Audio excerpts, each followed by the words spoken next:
To correctly identify the transmission, you'll see this one's a 7225010. The three numbers after the 7225 just show the actual model of this particular transmission. There's actually a little plug on the torque converter, so if you'd like to drain all the oil out of it, you can do that. And it's actually a 5mm Allen key. It's a little bit difficult to turn the torque converter, but you get it into a position where the little plug lines up there, and then you can just take it off and drain it out when you're doing a service. This one here, we're actually taking it out. We're going to do a full overhaul on it, and I've got the last two bolts to take off before we lower the transmission. Just a good idea to drain the oil, as much oil out as you can. Makes it a little bit safer, because usually people try and dodge dripping oil. It can be dangerous if it's hot as well, or warm. So just try and always drain as much out as you can before you start to remove it. We do them on the hoist as well, so if you're doing it on the ground, it can be a bit trickier. Yeah, to get these transmissions out, you've got to take the speedo out, which was in here. The governor's located in there. To get these out, you actually just rotate this little clip. You rotate it, you push it clockwise until it lines up, and you can just slide that plug out. They have a few different types of vacuum modulators that are identified by the colour. This is a black one. I think there's a red one, a blue one.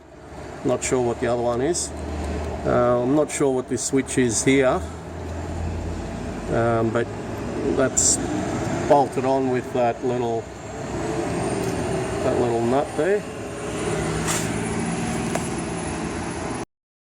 At the rear here, you've got your kick down. I think it's a kick down. And at the top of the at the top of the motor, you actually have to take off the air filter, and there's a little cable that runs down the firewall there that you disconnect. That's actually the control pressure cable. What I like to do is just run a little bit of twine or whatever, just so I can pull that back up. It is fairly tight coming through, so as we're fitting it, I'll just pull that cable up so it doesn't bend in the wrong place or anything like that. So another little trick there you can use. Apart from that, it's fairly straightforward. I'm just going to go ahead and pull it out now. On the torque converter, accessible by here, there are 6 bolts on the torque converter. What we use is a screwdriver with a little bend in it like that, just to rotate the torque converter around. It will be difficult to take off, especially if the engine's got good compression in it. When you're getting the tail shaft off, I just take the little nut off here, and you can just bend that down gently, just enough to get the tail shaft out. You actually have to pry it down here and drop it down before you are able to slide it off this little shaft here. I've taken the rubber off as well. That just sits on there. The tail shaft will sit in there, so you actually have to slide it off there.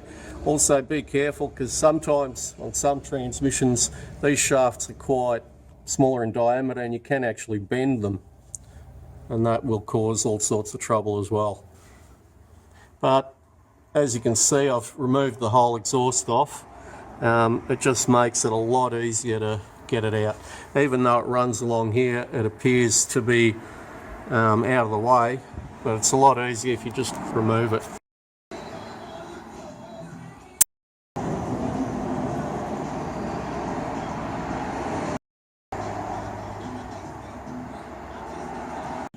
Thank you for watching.